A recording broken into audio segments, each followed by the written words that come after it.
आज की क्लास भारतीय कृषि है जिसमें हम रबी की फसलें, खरीफ की फसलें और जायद फसलों पर चर्चा करेंगे। सभी को नमस्कार। Welcome to exam trick YouTube channel में कपिल त्यागी। सबसे पहले हमारे चैनल को सब्सक्राइब करें और वीडियो को अधिक से अधिक लाइक और शेयर करें। कोई ना हो उदास तो समझो बसंत है, हर घर में हो उल्लास तो समझो बसंत है। जो कंठ तरसते रहे पानी को हमेशा, बुझ जाए उनकी प्यास तो समझो बसंत। टॉपिक है हमारा भारतीय फसल चक्र। भारत में पूरे 12 महीने 3 प्रकार की फसलें उगाई जाती हैं। एक है रबी की फसलें, नंबर 2 खरीफ की फसलें और नंबर 3 है जायद फसलें। तो सबसे पहले देखते हैं रबी की फसलें। यहाँ पर जो फसलों का 3 प्रकार का वर्गीकरण किया गया है, वो उनकी बुआई और कटाई के अनुसार किया गया है। तो रबी की फसलों का जो समय है, तो बुआई का जो समय है वो अक्टूबर से है और उस जो फसलें हैं वो काटी जाती हैं लगभग मार्च से। तो रबी की फसलें ये मान के चलें कि सितंबर और अक्टूबर से बोई जाती हैं और मार्च और अप्रैल तक काट ली जाती हैं। इसमें प्रमुख फसलें हैं चना, मटर, गेहूं, जौ, आलू, अलसी, सरसों इत्यादि। ये जो भी फसल हैं, ये सब रबी की फसल में इंक्लूड की गई हैं। यानी कि ये फसलें लगभग अक्टूबर नवंबर में बोई जाती हैं और मार्च अप्रैल तक काट ली जाती हैं। इन्हें ही रबी की फसलें कहा जाता है। गेहूं ध्यान रखना, गेहूं और सरसों ये रबी की फसल के एग्जाम्पल हैं।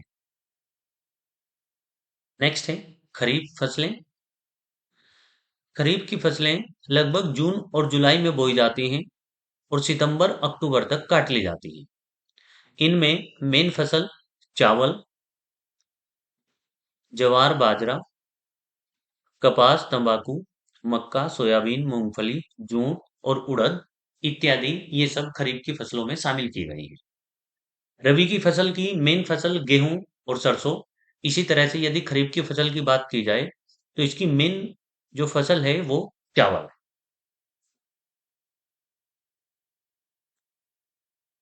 नेक्स्ट है जायद फसलें। जायद फसलें लगभग मार्च में बोई जाती हैं और जून तक काट ली जाती हैं। तो इसमें है प्रमुख फसलें खरबूज, ककड़ी, खीरा, तरबूज इत्यादि। ये सब जायद फसलों में शामिल की गई है। यहाँ पर ध्यान रखना, एक फसल है मक्का। मक्का की फसल रबी की फसल, खरीफ की फसल और जायद इन तीनों ही फसलों में शामिल की गई हैं। मक्का रबी खरीफ और जायद तीनों फसलों में शामिल किया गया है।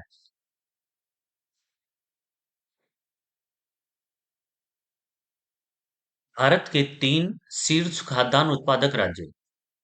भारत में सबसे अधिक खाद्यान्न का उत्पादन नंबर 1 उत्तर प्रदेश के द्वारा किया जाता है, नंबर 2 पर मध्य प्रदेश और नंबर 3 पर है पंजाब राज्य। तो आइए कुछ खाद्यान्न फसलों पर चर्चा करते हैं, जिनमें से एक फसल है गेहूं। गेहूं की फसल के लिए जो क्लाइमेट है, जलवायु, ये उष्णकटिबंधीय जलवायु होनी चाहिए। ट्रॉपिकल जलवायु की आवश्यकता होती है। गेहूं की एक प्रजाति है टी एस्टिवियम। संपूर्ण भारत में गेहूं की इसी प्रजाति की खेती की जाती है। इस प्रजाति की खोज का श्रेय कृषि वैज्ञानिक डॉक्टर नॉर्मन ई बोरलॉग को जाता है, जिसे इन्होंने मैक्सिको में विकसित किया था। नॉर्मन बोरलॉग के पास अमेरिका नागरिकता है।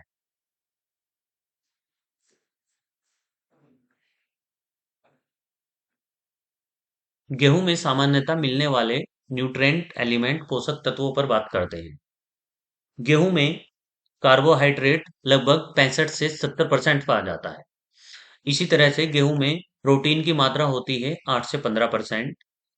गेहूं में कुछ मात्रा वसा फैट की भी होती है लगभग 2% तथा अन्य खनिज तत्व होते हैं लगभग 2%।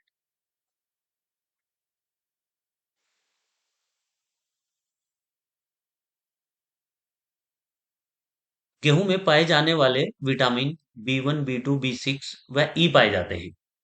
गेहूं में कुछ विटामिन पाए जाते हैं जिनमें B1, B2, B6 और विटामिन बी ई पाए जाते हैं। गेहूं की पिसाई के समय इन विटामिनों की कमी हो जाती है, यानी इन विटामिनों का ह्रास हो जाता है, इनकी कमी हो जाती है जब हम इनको गेहूं को पीसते हैं। क्षेत्रफल और उत्पादन दोनों ही दृष्टि से विश्व में धान के बाद गेहूं दूसरी महत्वपूर्ण फसल है। क्षेत्रफल और उत्पादन दोनों में ध्यान रखना, विश्व में सबसे अधिक बोई जाने वाली फसल धान है और धान के बाद गेहूं दूसरी महत्वपूर्ण फसल है।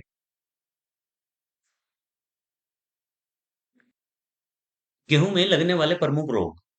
रस्ट तीन प्रकार का होता है। एक होता है येलो रस्ट, एक ब्राउन रस्ट और एक होता है ब्लैक रस्ट। ये गेहूं में लगने वाले प्रमुख रोग हैं।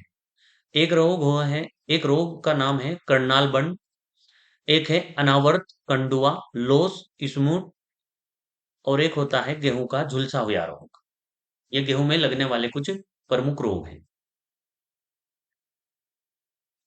गेहूं की प्रमुख किस्म, एक गेहूं है सोनालिका, कल्याण सोना, राज 3077, मैक्रानी, पूसा सिंध गंगा,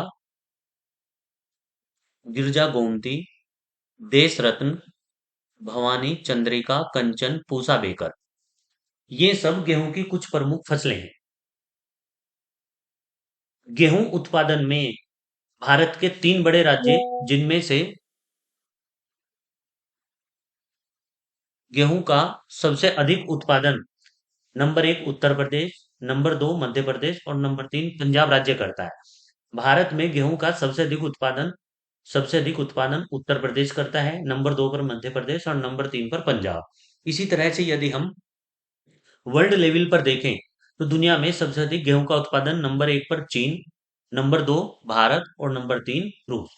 यानी चीन सबसे अधिक गेहूं का उत्पादन करता है और नंबर दो पर भारत का स्थान है, जो चीन के बाद दूसरे नंबर पर गेहूं का सबसे अधिक उत्पादन करता है।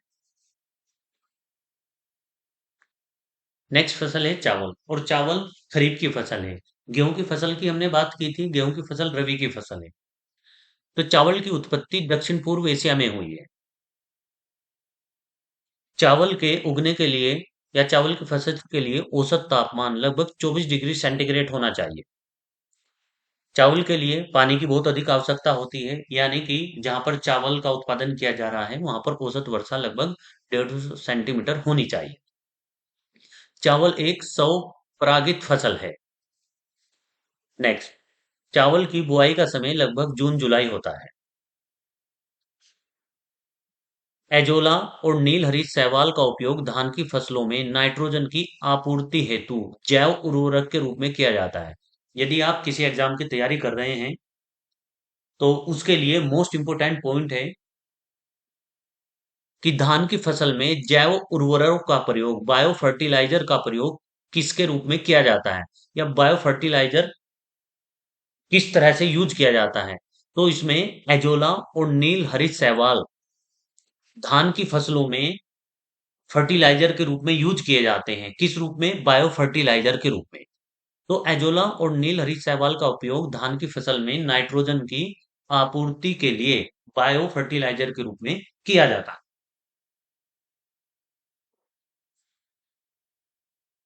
चावल में पाए जाने वाले प्रमुख खनिज तत्व। चावल में प्रोटीन लगभग 6 से 7% पाया जाता है। इसमें कार्बोहाइड्रेट की मात्रा लगभग 75% होती है। ध्यान रखना, चावल में सबसे अधिक कार्बोहाइड्रेट पाया जाता है 75%। वसा की मात्रा लगभग 3% और अन्य खनिज तत्व होते हैं लगभग 1.2%। संयुक्त राष्ट्र संघ ने वर्ष 2004 को अंतर्राष्ट्रीय चावल वर्ष घोषित किया था।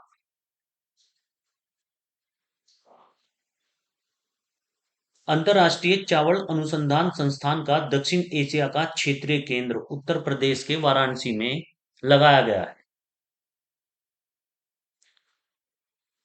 अंतर्राष्ट्रीय या स्थित है। अंतर्राष्ट्रीय चावल अनुसंधान संस्थान का दक्षिण एशिया का क्षेत्रीय केंद्र उत्तर प्रदेश के वाराणसी में लगाया गया है। चावल की एक प्रजाति है जिसका नाम है जया। यह भारत में विकसित धान की प्रथम बोनी प्रजाति है। पश्चिम बंगाल और तमिलनाडु में चावल की मुख्यतः तीन फसलें उगाई जाती हैं। एक फसल है ओस, जो सितंबर से अक्टूबर तक उगाई जाती है। एक फसल का नाम है अमन, ये हम चावल की फसल बता रहे हैं, चावल की किस्म बता रहे हैं। एक है अमन, अमन जाड़ों में बोई जाती है, और एक है बोरो जो गर्मी में बोई जाती है। तो ये तीन फसलें हैं चावलों की, एक ओस, एक अमन और एक बोरो।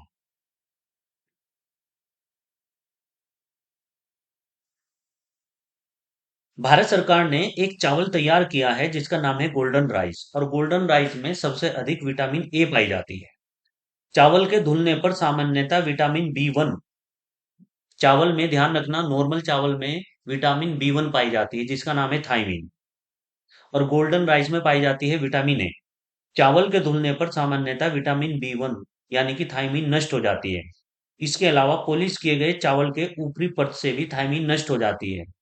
इसके अधिकांश सेवन से एक बेरी-बेरी नामक रोग हो जाता है। ध्यान रखना, विटामिन बी 1 की कमी से एक डिसीज होता है जिसका नाम है बेरी-बेरी।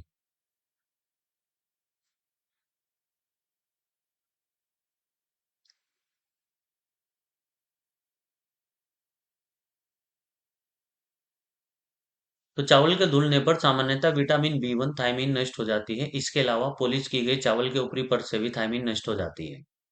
इसके अधिकांश सेवन से बेरी-बेरी नामक रोग हो जाता है। चावल में लगने वाले कुछ प्रमुख रोग।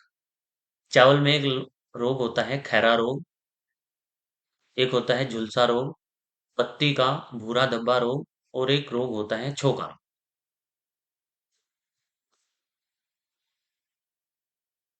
भारत में चावल उत्पादक राज्य, यानी भारत में सबसे अधिक चावल किस राज्य में उत्पादित किया जाता है, उत्पादन किया जाता है?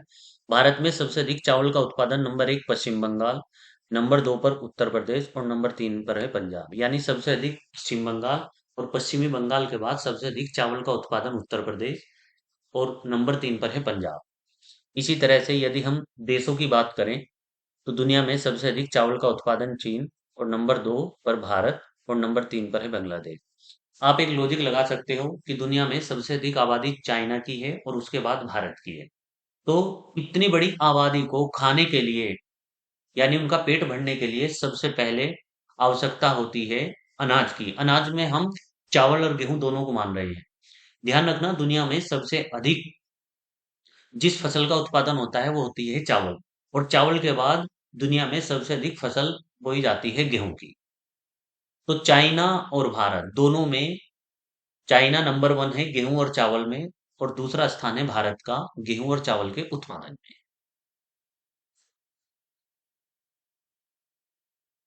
आइए देखते हैं मक्का।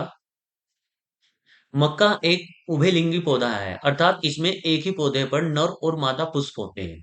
उभयलिंगी किसको कहते हैं? जिसमें एक ही पौधे पर नर और मादा दोनों पुष्प होते हैं। मक्का को अनाजों की रानी कहा जाता है। मक्का से बायोडीजल और अल्कोहलीय पदार्थ भी बनाए जाते हैं। हमने आपको क्लास स्टार्टिंग में ही बताया था कि मक्का रबी, खरीफ और जायद तीनों फसलों में शामिल की गई है, यानी तीनों फसल में बोई जाने वाली फसल है, तीनों ऋतुओं में बोई जाने वाली फसल है, अर्थात यह वर्ष भर बोई जाने वाली फसल है। मक्का के दाने में 80% कार्बोहाइड्रेट पाया जाता है। आप ध्यान रखना, हम भोजन में, डाइट में जो भी अनाज या जो भी खाते हैं, जैसे अनाज है, गेहूं है, मक्का है, तो इसमें सबसे अधिक कार्बोहाइड्रेट मक्का से प्राप्त होता है। मक्का से लगभग 80% कार्बोहाइड्रेट मिलता है। मार्केट में एक कॉर्नफ्लेक्स नामक एक प्रोडक्ट है, तो उस प्रोडक्ट पर यदि आप देखोगे तो मक्का का जो पिक्चर है वो उतारी गई है। यानी कि कॉर्नफ्लेक्स में जो प्रोडक्ट है वो मक्का से बनी हुई प्रोडक्ट है, क्योंकि मक्का में सबसे अधिक कार्बोहाइड्रेट पाया जाता है। ये ध्यान रखना, ये क्वेश्चन के रूप में कई बार आ चुका है कि सबसे अधिक कार्बोहाइड्रेट किस में पाई जाती है, गेहूं में, चावल में, मक्का में या बाजरा में। तो इसमें आंसर आएगा आपका मक्का में सबसे अधिक कार्बोहाइड्रेट पाई जाती है। अच्छा, मक्का की कुछ फसल कुछ किस्म हैं, शक्तिमान 1 और शक्तिमान 2। इसी तरह से प्रताप है, और प्रगति है, और पूसा है। लेकिन ध्यान रखना, शक्तिमान 1 और शक्तिमान 2 मक्का की दो अलग अलग किस्में हैं। मक्का का जन्म स्थान मध्य अमेरिका में है। मक्का की पत्तियों का शीर्ष पर सफेद होने का सूचक है। यदि मक्का की जो फसल है और उसके ऊपर का हिस्सा सफेद हो जाए तो इसका मतलब है कि इसमें जिंक की कमी है और सर्वाधिक कार्बोहाइड्रेट इसमें ही पाया जाता है। सबसे अधिक मक्के का उत्पादन भारत में नंबर 1 कर्नाटक और नंबर 2 मध्य प्रदेश में किया जाता है। इसी तरह से यदि मक्के का उत्पादन हम संसार की बात करें तो सबसे अधिक अमेरिका और उसके बाद नंबर 2 पर है चाइना।